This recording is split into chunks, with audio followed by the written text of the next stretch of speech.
Et direction d'abord le Mali où le président de la transition, le général Goïta, assure désormais les fonctions de ministre de la Défense et des anciens combattants.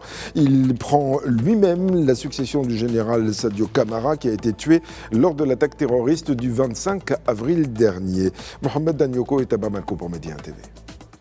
Fin de suspense, le ministre de la Défense et des anciens combattants n'est autre que le président de la transition lui-même, le général d'armée Assimi Goïta. Il se fait seconder dans cette tâche par l'ancien chef d'état-major général des armées, le général de division Oumarou Diarra, qui devient ministre délégué en charge des questions de défense. Au sein de l'opinion, ce sont des nominations qui sont très bien appréciées, car il s'agit à travers ces nominations de continuer le chantier de l'ancien ministre de la Défense, le général d'armée Sadio Camara. En nommant Oumarou Diarra comme ministre délégué, il s'agit de mettre quelqu'un qui, depuis fort longtemps, travaille en étroite collaboration avec Sadio Camara sur les questions opérationnelles et qui est donc au fait de toutes les stratégies en cours actuellement au Mali.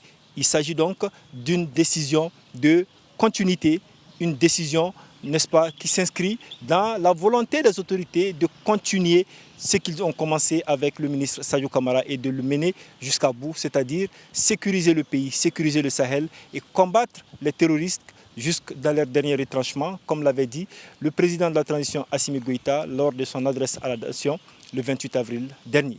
À Bamako, Mohamed Danyoko pour Média TV.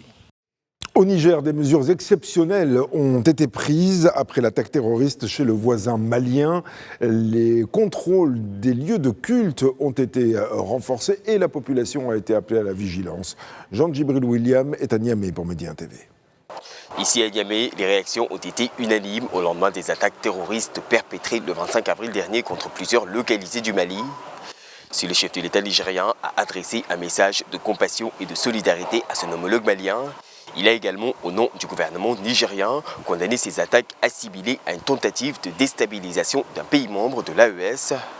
Une menace sécuritaire qui semble également peser sur le Niger et qui a poussé les autorités locales à adopter une série de mesures exceptionnelles. Aussi, lors du dernier Conseil des ministres exclusivement dédié à la question, le chef de l'État nigérien a notamment invité les autorités administratives, religieuses et coutumières, de même que l'ensemble de la population à redoubler de vigilance. Les mosquées, de même que les écoles coraniques, ont également reçu l'interdiction formelle d'héberger tout individu étranger et devront également rester fermées après chaque prière quotidienne. Enfin, il faut souligner que ce lundi passé a été consacré à une journée officielle de jeûne et de prières collectives communément appelée Al-Qunut sur l'ensemble du territoire. Des invocations en faveur de la paix et d'une victoire des pays de l'Alliance des États du Sahel dans leur lutte contre l'insécurité. Jean-Djibril William, à Niamey pour Média TV. Et puis au Sénégal, un tronçon autoroutier qui était en chantier depuis plusieurs années est désormais ouvert à la circulation. De quoi améliorer la sécurité routière dans une zone touristique stratégique, nous dit-on. Sirmi Boukaka est à Dakar pour Média TV. Ici au Sénégal, le tronçon Mbour-Tchadiaï est désormais ouvert à la circulation. Cette nouvelle section vise à fluidifier le trafic et à réduire les temps de trajet vers l'intérieur du pays. Des aménagements ont été réalisés pour améliorer le confort des usagers et fluidifier le trafic, notamment au niveau des gares de péage et des bretelles d'accès. L'exploitation du tronçon autoroutier est confiée à la société publique Les Autoroutes du Sénégal. Cette étape marque une volonté politique de renforcer l'expertise nationale dans la gestion des routes.